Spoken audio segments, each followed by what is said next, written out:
Sebelum ni aku tak tahu pun tempat tu wujud. Ada yang sekali tengok macam tak percaya tempat tu dekat Malaysia. Masa tu aku sedar Malaysia Kita tak masuk pun, masing-masing nak mengendap alpaka dari luar je. Woi, sipi-sipi je dia weh. Sab ni jangan cuba-cuba makan, nanti meletup lidah tu. Kena belajar. Memang wonderful experience dekat. Well, I think thinking about you. And I think I have to listen. Because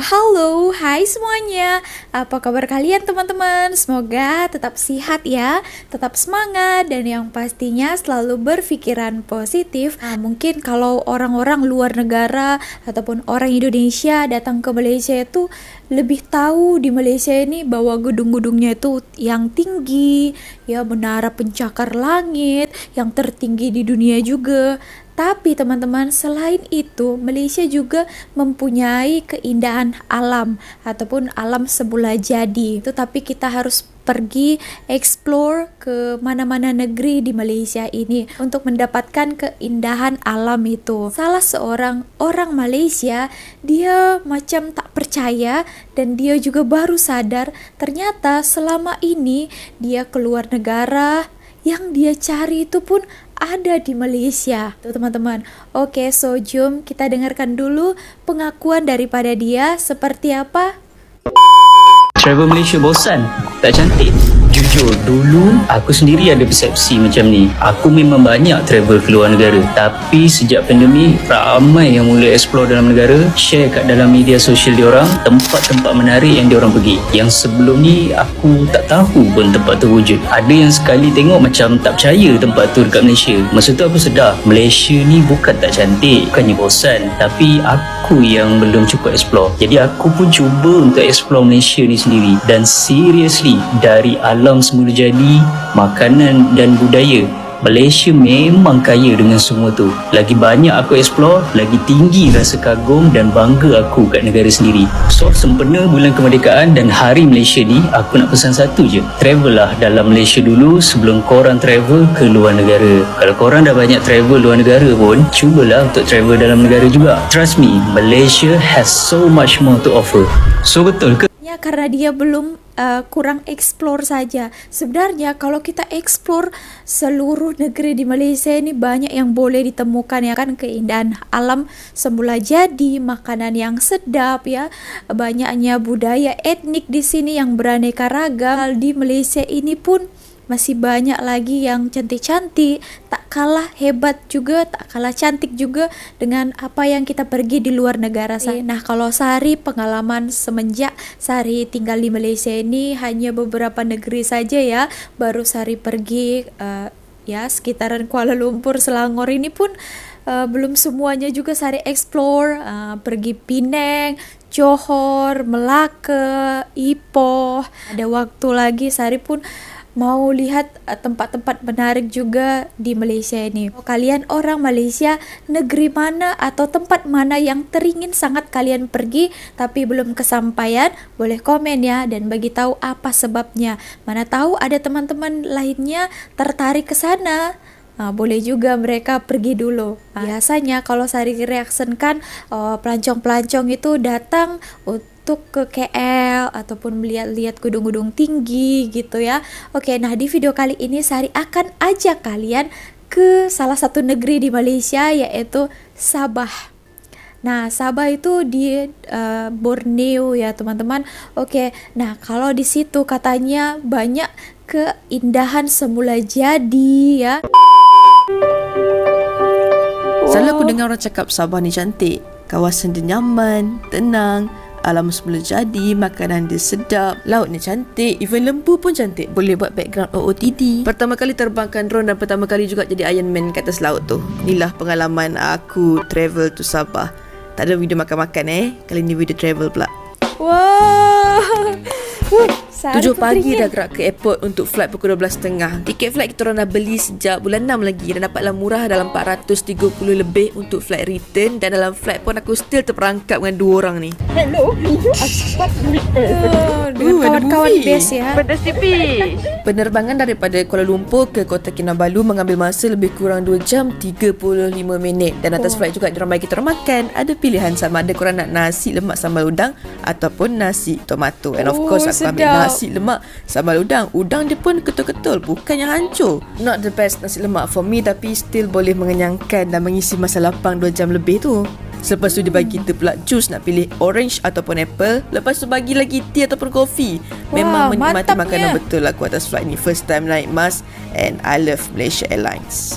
Wow, daripada Kuala Lumpur ke Sabah Sampai di Sabah ni, lebih kurang hampir pukul 4 dan kita orang cari mana berada ni. Sebab kita orang sewa kereta. Kita orang ambil kereta Beza untuk sewa selama berada di Sabah. Tapi sebenarnya not recommended juga bila 5 orang ambil kereta Beza dan masing-masing pula majority tu overweight. Jadi susah nak bergerak sebenarnya sebab kereta tu berat dan kau pun berat. Ini kita orang tadi nak decide siapa yang bawa kereta first. Tapi patutnya aku yang bawa sebab aku ada job. End up aku tukar Mira yang bawa kereta tu. and best dengan Jarak kawan-kawan daripada ya. KKIA ke Syamin Homestay dalam 100 km dan perjalanan lebih kurang 2 jam lebih sikit je. Namun sepanjang perjalanan tu kita orang dapat tengok pelangi. Memang Sabah banyak pelangi ke? Cantik-cantik pula tu pelanginya. Sejak dekat je berdrive je pergi sana. Nyaman sangat pemandangan dia dengan kabus tebal, lepas tu hujan. Lepas tu Sejuk kan depan tu dekat kan sini? jenazah. Seram pula kakak. Di sini sejuk kan? Untuk Sarah tanpa suka makan malam sejuk-sejuk. kita orang singgah dekat Sayap Ayam Madu Wak Ali. Orang kata kalau sampai Kundasang tak pergi sini, tak lengkap lah Kundasang korang. Ramai korang kat sini tapi 3 orang tu memang kita orang dah pun. Selain daripada kepak ayam, dia ada juga tongking ayam. Sayap dengan tongking ni tak letak sos pun dah sedap, tapi keistimewaan dia dekat sos. 3 jenis sos dicampur kan. Sos istimewa dia, sos ayam tu dengan kicap ABC. Lepas tu bila korang makan panas-panas pula, rasa pedas-pedas lime memang menyengat. Sampai kat homestay pukul 8 malam. Rasa macam pukul 11 malam dah gelap gelita. Kita orang ambil yang berbentuk igloo ni. Masuk-masuk tu macam orang putih. Terus jumpa dapur dulu. Ada sinki, ada pinggan mangkuk dan ada tandas kat situ. Shower dia panas tau, bukan beja-beja. Pinggan mangkuk ni boleh kita buat makan kepak ayam pas ni. Interior design dalam igloo tu macam ni. Cantik sebenarnya. Simple ya. And sangat selesa. Cuma tandas dengan tempat tu kat luar, itu je. Yang lain tu rasa dah okey. Dengan katil ni korang boleh gabung jadikan satu. Walaupun katil 2 tapi tempat makan dia boleh 6 orang. Mungkin boleh lepak-lepak kot. TV ada, kipas ada. Walaupun sejuk, still pasang kipas ke? Starika ada. Tempat ni aku rasa ideal untuk 2 hingga 3 orang. Sebab kalau 5 orang macam kita orang tu, bersadin lah. Korang rasa macam mana kita orang tidur malam tu? Adalah rahsia. Kat luar pemandangannya cantik malam, tapi tak nampak apalah. Nampak lampu je. Macam mana ni? Tunggu pagi lah kejap. Okey, tunggu pagi. Wow, kalau paginya cantik ya. Ini macam igloo katanya. Wow, hijau-hijau, best. Macam dekat Eropah sana ya.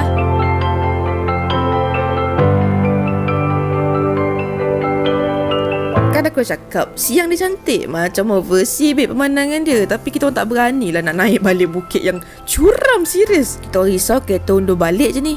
Jadi kita orang decide nak pergi ke Sosodikon tu, terus check out dan berjalan.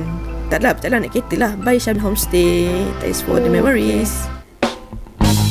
Okey, mulakan perjalanan ya. Yes, Subi drive pagi ni dengan lagu rancak. Baru best. Lagu tadi slow sangat. Comel awak tengok benda ni.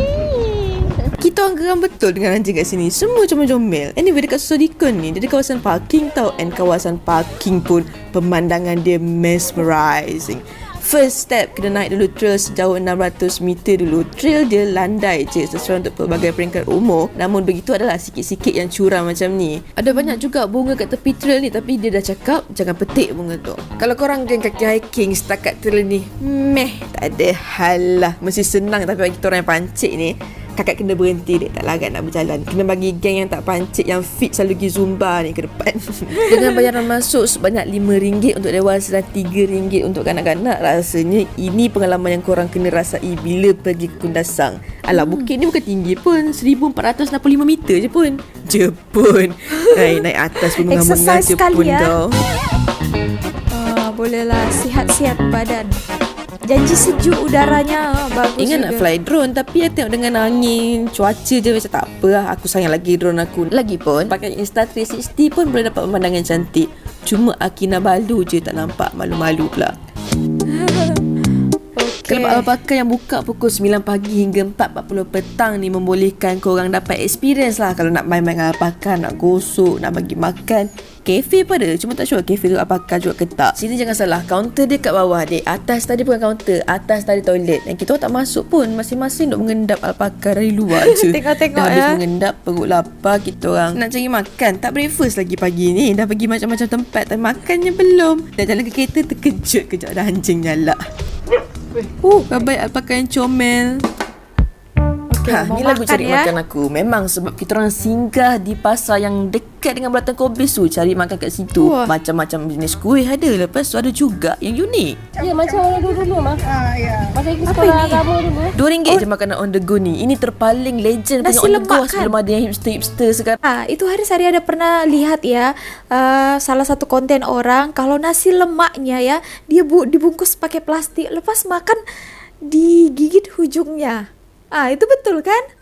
Apakah itu seperti itu? Mihun juga ternyata diletak plastik macam itu saja. Sekarang iya balang dia ni macam-macam ada. Jagung tapi warna orange, unik. Jagung orange. Boba pun ada tapi bukan Malaysia. Boba coklat. Sumi excited dapat dia punya boba ni. Ingat nak singgah makan bakso duduk situ. Tapi bakso kan daging. Kita orang cari juga bakso ayam. So Mira cakap dengan brother tu. Sumi kan naik. Tapi Sumi macam tak peduli pun. Dia duduk sibuk dengan kuih kat arus ni. Sebab sedap. Ada daging. Oh, ada orang India juga ya.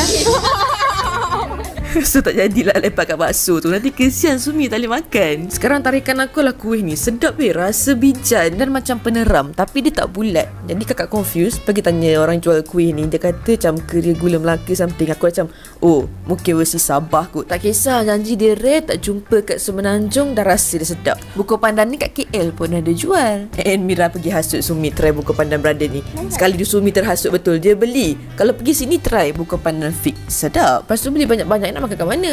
Mana lagi? Makan dalam kereta lah. Macam biasa. Itu kan senang. makan dia dari plastiknya kan. Nasi lemak dan Setelah gigih tekan minyak naik bukit ni, kereta hampir tak bergerak sampai juga dekat Dairy Farm Sabah. Biasalah masing-masing berat dapat makan tadi. Dairy Farm ni dikenali juga sebagai Little New Zealand of Sabah gitu. Kalau nak pergi tandas jangan risau, dia tandas kat situ yang pintu biru tu Penting tandas tu. Ladang yang berkeluasan lebih kurang 199 hektar ni dengan kebanyakan lembu dari baka Holstein Friesians macam dekat New Zealand tu boleh produce lebih kurang 900,000 liter susu setahun. Banyak aktiviti korang boleh kat sini sebenarnya, macam bagi minum susu botol dekat lembu, tengok cara diorang proses susu. Tapi sekarang ni diorang tengah penambahbaikan biosecurity ladang tenusu desa. So banyak tempat tutup. Boleh tengok lembu dibersihkan dari jauh je. macam Susu Netherlands segar, yogurt, aiskrim, gelato juga menjadi tarikan dekat desa Dairy Farm ni. Contoh, gelato ada 2 pilihan juga, beberapa topping yang korang boleh pilih. Antaranya Oreo, Cornflakes, Coco Crunch, something. Kali ni Sumi belanja, yay! Girls goals. Anyway sedap tau dia punya tu, lega tekak. Wah, bestnya ya sama kawan-kawan Tiba masanya perempuan. untuk ucapkan selamat tinggal kepada Kundasang. Kita orang kena gerak ke KK. Namun dalam perjalanan ke KK tu jumpa Tamparuli. Ini jambatan Tamparuli yang famous tu kan? Mana satu yang ni ke yang tadi? Rasa macam yang tadi je sebab ada lukisan ni. Sepatutnya macam ni lah kan? Atas jambatan gantung, yang ni jambatan lalu kereta. Ada dua. CP-CP je dia weh, seram betul. Wow, di atas dan di bawah ya. Jambatan Tamparuli ni mungkin jambatan yang paling famous dekat Sabah. Mengalir di bawahnya Sungai Kulu. Jambatan ni ada kisah legendanya sendiri. Dan lagu rakyat dalam bahasa kerasan dusun tu buat kita ingat akan jambatan ni. Oh, Kalau tarian naik ya. daripada pasar, hujung tu ada Persatuan Seni Budaya Tuaran selalu buat persembahan kat sini. Dan dekat dengan sini korang perasan tak? Ada tulis sejarah Jambatan Lama Tamparuli. Meh aku tolong baca. Jambatan Lama Tamparuli telah dibina pada tahun 1930-an oleh jurutera British, namun sentiasa rosak akibat banjir. Selepas campur tangan daripada Popolian, didapati roh sungai atau Tambuaka marah dengan pembinaan jambatan. Seorang gadis tempatan yang cantik bernama Solung Koi dikorbankan untuk menenangkan Tambuaka. Dia dimasukkan ke dalam sebuah tajau dan ditanam hidup-hidup di bawah tiang pertama jambatan. Selepas pengorbanan itu, jurutera British tidak lagi menghadapi masalah untuk membina jambatan. Tamparuli penatnya buat suara macam ni. Dan cerita itu ada pada lukisan mural yang terletak di bawah jambatan gantung. Wow, ada kisah di sebalik. Ada lagi sambungan daripada cerita tu yang dikatakan jurutera British tersebut bunuh diri di sungai ni. Apapun, penduduk tempatan lebih tahu ceritanya. Kakak bukan orang Sabah, dek.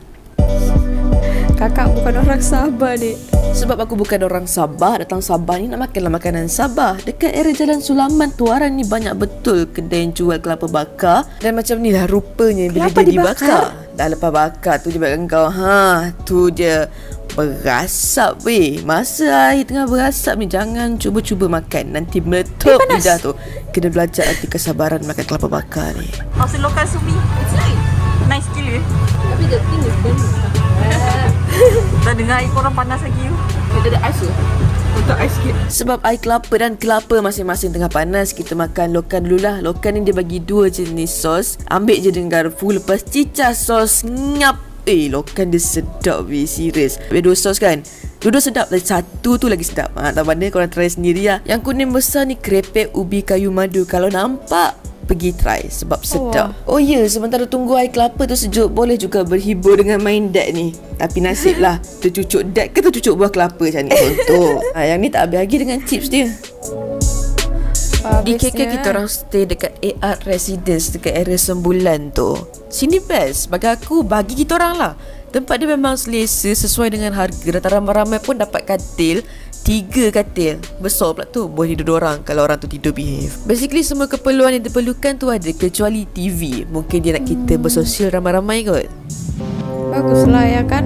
Sekarang semua sudah ada Memang phone wonderful ya. experience dekat Tamparuli dan juga Kundasang. Namun di KK lebih banyak adventure bakal menanti. Dan lebih banyak pasal budaya Sabah juga kita orang akan belajar. Kalau korang ada nak pergi KK nanti, tengok next video juga. Kita orang akan kasih tempat-tempat yang best, makanan yang menarik dan juga pengalaman di KK.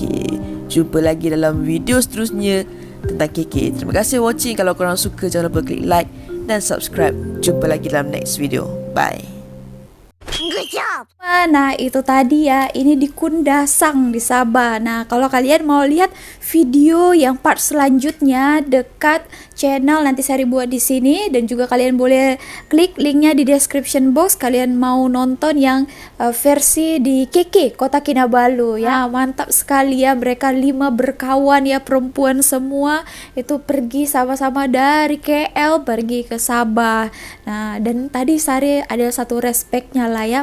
Di antara 4-5 orang itu ada satu yang India, yang keempatnya tadi kalau tak silap Melayu ya. Mereka sangat bertoleransi. Tadi dia mau makan bakso padahal mereka, tapi dikarenakan tadi kawan dia yang India tidak makan lembu, jadi mereka putuskan mereka tak mau makan bakso. Akhirnya beli makanan yang lainnya. Nah itu ya, sangat respect ya, menghargai teman yang beragama lain. Mungkin kalau pergi jalan-jalan itu bersama teman-teman, kawan-kawan, bersama family ya, bersama pasangan, lagi mantap ya. Oke, terima kasih. Di next videonya bersama Sari lagi. Beberapa hari lagi Sari mau bertolak pergi ke Medan. Ada lagi nanti, so tungguin saja lah ya video seterusnya di channel Miss Sari ini, dan juga subscribe juga channel Sari yang keduanya di Sari Ting Ting. Oke, terima kasih, sampai jumpa di next videonya, bye.